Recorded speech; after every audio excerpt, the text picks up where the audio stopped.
Bismillahirrahmanirrahim. Assalamu alaikum. Dear students, I am your social studies teacher here and I hope you all will be fine. And I hope आपने जो हमने last class में work page किया था, I hope आपने complete कर लिया होगा. Now take out your books of social studies and open your page number 6. Today we will start our new lesson number 2, world climate. Right? हम आज world climate के बारे में पढ़ेंगे. दुनिया के आबो हवा क्या है. The climate in different places on the earth is not the same. क्या कह रहे हैं कि different places earth के ऊपर एक ही place तो नहीं है ना, ढेर सारी जगहें होती हैं, ढेर सारे एरियाज हैं, ढेर सारी places है ज़मीन पे. तो वो ये कह रहे हैं कि जो climate है वो different जगहों पे क्या होता है, डिफरेंट होता है. सेम क्लाइमेट कहीं पे भी नहीं होता. A place close to the north pole और the south pole is very cold throughout the year. क्या कहते हैं कि वो प्लेसेस जो नॉर्थ पोल और साउथ पोल के करीब होती हैं वो पूरा साल थ्रू आउट द ईयर पूरा साल क्या रहती हैं, बहुत ठंडी रहती हैं.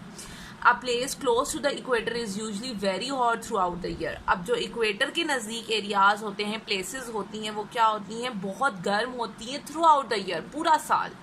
राइट. Effects of climate. अब क्लाइमेट के इफेक्ट्स क्या हैं. Climate has a great effect on people and the way they live. अब क्लाइमेट का लोगों की ज़िंदगी पे और लोगों पे क्या होता है, बहुत असर होता है इनका, इस क्लाइमेट का. Climate also has an effect on the clothes we wear. अब जो हम कपड़े पहनते हैं इन पे भी क्लाइमेट का इफेक्ट होता है. क्यों? अगर ठंडा क्लाइमेट है, ठंडा आपका मौसम है तो हम गर्म कपड़े पहन लेते हैं. अगर आपका गर्म मौसम है तो हम क्या पहन लेते हैं, ठंडे कपड़े पहन लेते हैं. द फूड वी ईट, और खाने भी हमारे क्या होते हैं, चेंज होते हैं. And the way we spend our लेयर टाइम, और हम जो फारिग वक्त जो हमारा होता है उसको भी हम डिफरेंट क्लाइमेट के अकॉर्डिंगली डिफरेंट हमारे लेयर टाइम्स भी होते हैं, उसको हम डिफरेंट तरीके से पास करते हैं. इन अ वार्म क्लाइमेट, अब गर्म क्लाइमेट में हम क्या करते हैं, people can take part in outdoor and water sports. अब गर्मियों में क्या होता है, हम आउटडोर गेम्स खेलते हैं, ऐसे ही होता है. और क्या होता है, वाटर स्पोर्ट, जो ये आपके पानी के खेल होते हैं, हम वो ज़्यादा खेलते हैं. अब जब कोल्ड क्लाइमेट आ जाता है तो हम क्या करते हैं, इंडोर गेम्स खेलने लगते हैं. क्यों? क्योंकि बारिश होती है, बर्फ़ होती है, इस वजह से हम लोग आउटडोर गेम्स नहीं खेल पाते. Right. In cold climates, people can still take part in outdoor sports, but they mostly prefer to stay indoors and enjoy the indoor games. अब वो cold climate की बात करें कि लोग जो हैं वो cold climate में भी outdoor games को करते हैं, पार्ट लेते हैं, लेकिन वो कोशिश करते हैं कि हम ज़्यादातर इंडोर गेम्स ही खेलें. राइट. और इनडोर्स ही रहें, अंदर ही रहें घरों में. In some parts of the world, कुछ दुनिया के कुछ इलाकों में क्या होता है, where there is a lot of rainfall, जब बहुत ज़्यादा रेनफॉल होती है. And many trees, people use wood to make their house. Many trees, और बहुत ज़्यादा ट्रीज़ होते हैं तो लोग जो हैं उसकी वुड को, ट्रीज़ की वुड को इस्तेमाल करते हैं किस चीज़ के लिए, अपने घरों को बनाने के लिए. If we live in a dry area, अगर हम खुश्क एरिया में रह रहे हों, we build houses with flat roofs, तो हम क्या बनाएंगे, अपनी जो रूफ्स हैं, अपने घरों की जो छतें हैं वो हम क्या बनाएंगे, फ्लैट बनाएंगे.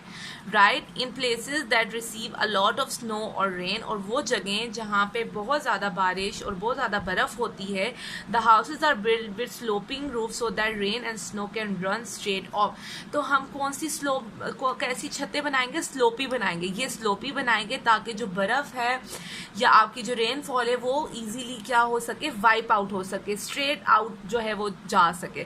और अगर गर्मियाँ होंगी खुश्क इलाकों में, हम सीधी छतें बनाते हैं, फ्लैट छतें बनाते हैं. Near the north pole there are no trees, north pole के करीब कोई दरख्त नहीं होते. So the people living in the region use to make houses using blocks of snow. क्या कहते हैं जी, फिर लोग, हमने कहा कि हम दरख्त की लकड़ियाँ यूज़ करके अपने घर बनाते हैं. तो नॉर्थ पोल में जो है वहाँ पे तो ट्रीज़ ही नहीं होते, तो लोग क्या करते हैं कि वहाँ पे अपने घर जो बनाते हैं वो किससे बनाते हैं, जो स्नो के ब्लॉक्स होते हैं जिसको हम इग्लू कहते हैं. राइट. वो स्नो के ब्लॉक्स से क्या करते हैं, अपने घर बनाते हैं. Some crops grow well in a cold climate. कहते हैं कि कुछ फसलें, कुछ क्रॉप्स ऐसे होते हैं जो ठंडे क्लाइमेट में अच्छी तरह ग्रो करते हैं, while others grow well in a warm climate. और कुछ ऐसे होते हैं जो वार्म क्लाइमेट में अच्छी तरह ग्रो करते हैं. For example, wheat grows well in milder climates and rice grows well in warm. अब वीट जो है, गंदम जो है, माइल्डर क्लाइमेट कदरे गर्म, मतलब ना ज़्यादा ठंडा ना ज़्यादा गर्म होता है क्लाइमेट। तो आपकी जो वीट है गंदों में वो अच्छी तरह ग्रो करती है, और जबकि आपके जो चावल हैं राइस वो अच्छी तरह ग्रो किस मौसम में करते हैं, गर्म मौसम में करते हैं, right. Wet tropical climates, these two grains are the most important food of people in different parts of the world. क्यों, गंदम से आपका फिर आटा भी तो बनता है, चावल और आटा हमारी मेन फूड क्रॉप्स हैं। तो क्या कह रहे हैं कि ये जो 2 ग्रेन्स हैं, ये जो 2 ग्रेन्स हैं, ये क्या हैं आपके, बहुत इंपॉर्टेंट है फूड ऑफ पीपल, हमारे खाने हमारी खुराक है ये। The food habits of people depend on the crops that are grow locally.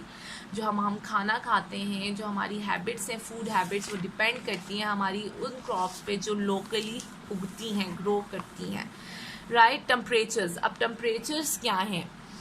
This world map shows the major climatic zone of the world. On this map, you can see the special lines of latitude, north and south of the equator. These are Arctic Circle, the Tropic of Cancer. हाँ जी, अब आप यहाँ पे ये आपका कोई आपका मैप दिया गया है, यहाँ पे आपको जी शो की जा रही है, ये आपका इक्वेटर है, राइट। ये आपका पैसिफिक ओशन है, यहाँ पे आपको दिया गया आर्कटिक सर्कल, आर्कटिक ओशन, और आपको यहाँ पे अंटार्कटिक भी दिया गया है, अंटार्कटिक सर्कल भी दिया गया है, और डिफरेंट आपको यहाँ पे ट्रॉपिक ऑफ कैप्रिकॉर्न भी है, ट्रॉपिक ऑफ कैंसर भी है। These lines are helpful in making the major climatic zone of the world. The polar regions, ये आपकी देखो ये polar regions हैं, ये temperate है, ये tropical है, ये equatorial है, ये tropical है, ये temperate है, ये polar है, ठीक है। ये आपको डिफरेंट रीजन्स दे दिए गए हैं जो आपको बता रहे हैं कि पोलर में ये जगह आ जाती हैं, टेम्परेट में ये आ जाती हैं, ट्रॉपिकल में ये आ जाती हैं, ठीक है। This is the map. The climate of Pakistan, Pakistan lies just to the north of the tropic of cancer. Pakistan कहाँ है जी, आपका north of tropic of cancer में। The country covers a long stretch of land and the climate in one place is quite different from that in another, right? The country covers a long stretch of land. ये क्या cover करता है, एक बहुत बड़ा land का area cover करता है, और the climate in one place is quite different from that in another. जो आपका भी क्या है, आपने कहा अभी हमने जब स्टार्ट में कहा कि एक जगह का दूसरी जगह से टेम्परेचर क्या होता है, डिफरेंट होता है। यहाँ पे भी यही बात है कि डिफरेंट जो है एक प्लेस से आपका डिफरेंट होता है दूसरी प्लेस का temperature. The hottest month is usually June. हमें भी पता है कि पाकिस्तान में जब सबसे गर्म महीना होता है वो जून जुलाई का होता है।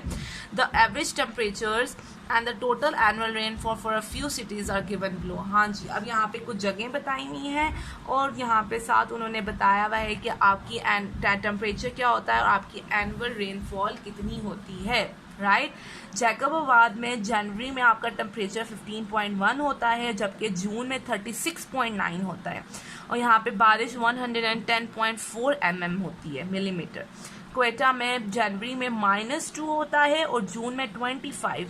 मुल्तान में 12.7 होता है जनवरी में, और जून में 35.5। नौकुंदी में होता है जी 11.3 टेम्परेचर जनवरी में, और जून में 35.1। कराची में 18.1 होता है जनवरी में, और जून में 31.4।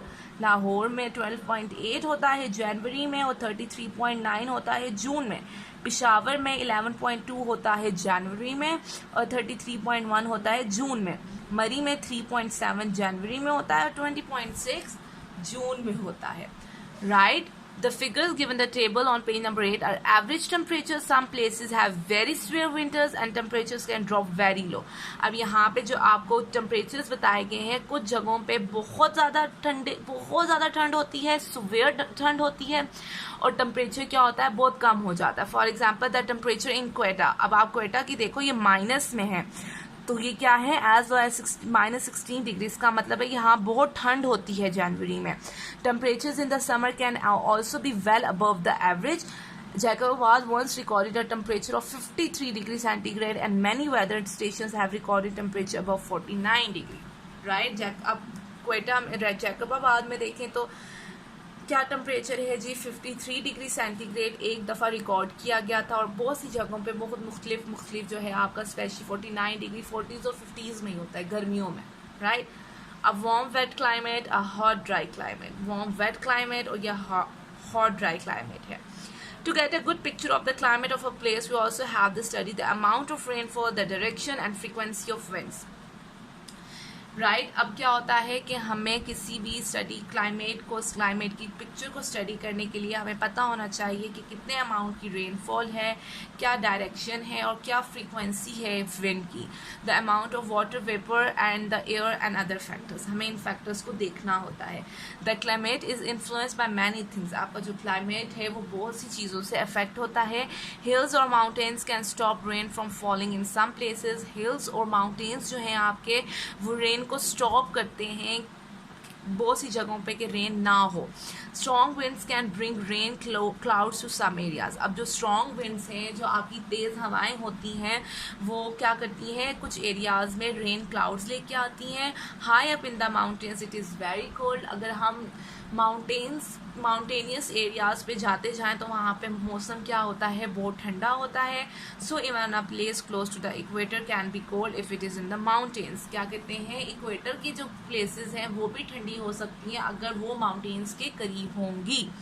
To understand how climate affects people's life, हमें ये समझने के लिए कि जो क्लाइमेट है वो कैसे लोगों की ज़िंदगियों पे असर करती हैं, we will look at the some of the climatic regions of the world. हमें उसके लिए दुनिया के क्लाइमेटिक रीजन्स को स्टडी करना होगा. These regions are the deserts. वो कौन कौन से हो सकते हैं रीजन्स? डेजर्ट्स हो सकते हैं, इक्वेटोरियल फॉरेस्ट हो सकते हैं, ग्रास लैंड्स हो सकते हैं, टेम्परेट फॉरेस्ट हो सकते हैं और पोलर रीजन्स हो सकते हैं. Right, this is all about world climate. ये किसी एक स्पेसिफिक जगह का नहीं बता रहा, वर्ल्ड पूरी दुनिया के क्लाइमेट को इन्होंने डिस्कस किया हुआ है.